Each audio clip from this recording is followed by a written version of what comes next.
안준태 행정사입니다.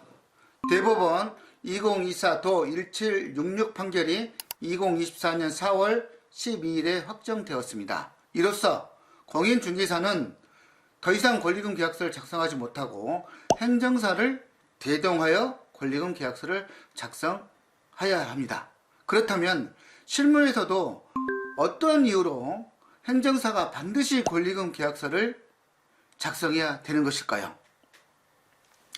먼저 임대차 계약과 매매 계약 그리고 권리금 계약서를 비교해 보도록 하겠습니다. 임대차 계약과 매매 계약서는 등기부 등본이라든가 건축물 관리대장에 나와 있는 사항들을 기재하고 확인하고 작성하면 됩니다. 분쟁의 소지가 그리 많지 않습니다. 반면에 권리금 계약서는 눈에 보이지 않는 권리를 양도양수하는 계약서이니만큼 분쟁의 소지가 많을 수밖에 없습니다. 현대사의 영업 형태는 급격하게 다양화되어 가고 분업화, 전문화 및 체인점화 되어 가고 있습니다. 이런 문제로 권리금 계약서 작성 시에 1. 상호 소용인의 제3자 채권 변제의 문제 2. 고객의 개인정보 이전의 문제 3. 근로자의 포괄 승계 및 근로자 지위의 문제 4. 영업비밀 및 영업 노하우 이전 및 등록의 문제 5. 빈상가 권리금 계약 체결 시 영업의 인허가의 문제 등을 고려해야 합니다. 이 5가지 사항을 고려하지 않고 과거처럼 권리금 계약을 체결할 때 얼마라고 퉁치는 권리금 계약서를 작성하게 되면 10중 8구 양도 양수인 간의 분쟁이 발생하여 심지어는 소송으로 이어지는 경우까지 생기게 되는 것입니다. 이제부터는 행정사가 행정사법에 따라 이 5가지 사항을 꼼꼼히 챙겨서 국민들의 분쟁을 사전에 예방해야 할 것입니다. 먼저 상호 소유인의 제3자 채권 변제의 문제를 살펴보겠습니다. 요즘 상가들은 체인점화 되어 있어서 영업 양도 양수 시 상호를 그대로 사용하는 경우가 많습니다. 이 경우 양도인의 영업상 채무를 양수인이 대신 갚아야 한다는 규정이 상법 제42조에 명시되어 있습니다. 실제에서 요양원을 인수한 원장이 어느 날 뜬금없이 집달관들이 들이닥쳐서 압류 딱지를 붙이는 사건이 발생하였습니다. 문제는 원장이 양수인은 채권자를 알지도 못하는데 채권자에게 1,500만 원을 변제했던 것입니다. 왜 이런 일이 발생했을까요? 바로 상법 제42조 규정 때문입니다. 요양원 양도 양수 시 양도인이 영업상 채권자들에게 영업 양도 사실과 양수인에게 책임 없음을 통지해 주지 않아서 발생된 일입니다. 양수인 원장의 입장에서는 권리금도 양도인에게 주고 양도인의 빚도 갚아주는 꼴이 되어버린 것입니다. 이젠 권리금 계약서를 작성 시에 행정사가 양도인을 대신하여 양도인의 영업상 채권자들에게 내용 증명 우편을 발송하여 양수인의 책임 없음을 통지해 주어야 합니다. 문제는 공인중개사는 이 내용 증명 발송할 법률상 권한이 없는 자격사입니다. 두 번째, 영업 양도에 따른 개인정보 이전의 문제를 말씀드리겠습니다. 현대사의 영업은 회원제, 포인트제, 학원, 스포츠센터, 요가, 요식업 배달 등으로 필수적으로 고객의 개인정보를 보관하게 되고 영업 양도 시 개인정보를 양수인에게 개인정보보호법에 따라서 안전하게 이전해 줘야 됩니다.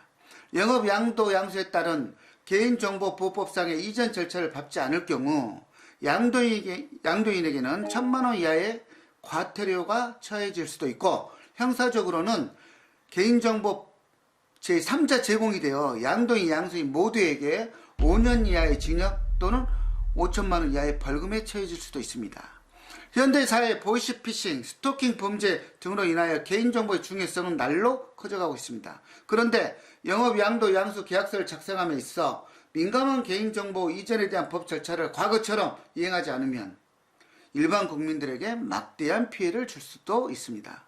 이젠 권리금 계약서를 작성 시에 행정사가 고객들의 개인정보를 개인정보보호법에서 정한 절차 방법에 맞게 안전하게 이전해 줘야 할 것입니다.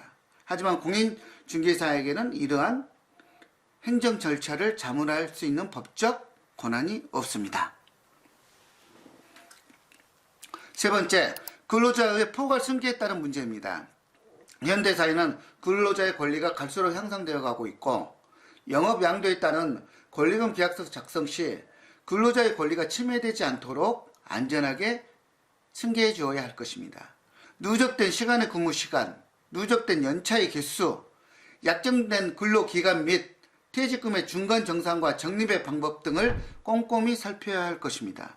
실제 예로 권리금을 주고 인수한 어린이집에서 교직원들의 누적된 연차와 누적된 시간의 근무가 수백 시간이 되어 양수인 원장이 권리금 외에 추가로 교직원들의 누적된 연차와 누적된 시간의 근무 수당으로 수천만 원을 지급한 사례도 있습니다.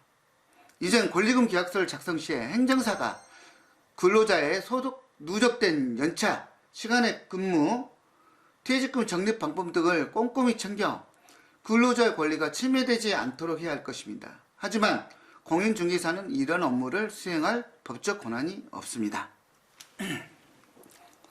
네 번째, 영업 노하우 및 영업 비밀 이전과 등록의 문제입니다.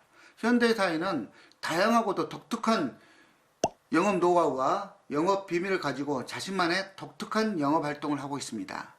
영업 양도에 따른 권리금 계약서를 작성할 때 영업 노하우 및 영업 비밀을 부정경쟁 방지법에 따라 양수인에게 이전해주고 영업비밀보호센터에 등록까지 해주어야 합니다. 이런 절차를 밟지 않으면 양수인은 고액의 권리금을 주었음에도 양도인의 영업비밀 및 영업 노하우를 이전받지 못하고 오히려 경쟁업체에게 양도인의 영업비밀 및 영업 노하우가 제공되어 버려 사업을 영위하지 못하는 경우가 발생될 수도 있습니다.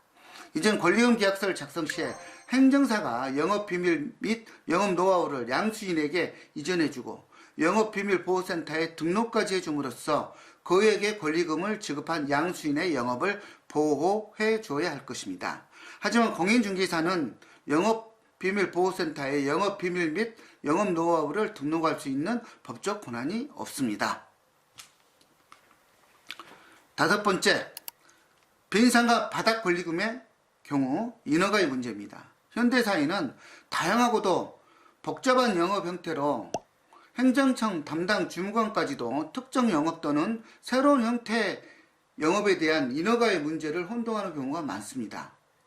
이제는 바닥 권리금 계약서 작성 시에도 행정사가 특정 형태의 영업 또는 새로운 형태의 영업에 대한 인허가 사항을 꼼꼼히 체크하여 그에게 권리금을 지급하고도 임차한 상가 건물의 인허가 사항의 제한 때문에 영업을 영위하지 못하고 법적 분쟁으로 이어가는 사례를 예방해야 될 것입니다. 하지만 공인중개사는 인허가 사항을 살필 법적 권한과 전문성이 없는 자격사입니다. 이제는 왜 행정사에게 권리금 계약서 작성을 맡게 하는 이유에 대해서 아셨을 것입니다. 행정사는 행정사법에 따라 권리금 계약 작성 시 앞에서 말씀드렸던 5가지 사항을 꼼꼼히 살피고 체크하여 영업 양도 이후 분쟁을 예방하여 국민 생활의 편익을 도모하고자 합니다. 권리금 계약서 행정사에게 믿고 맡겨 주시기 바랍니다. 귀하의 사업이 더욱 안정적으로 번창하실 것입니다. 감사합니다.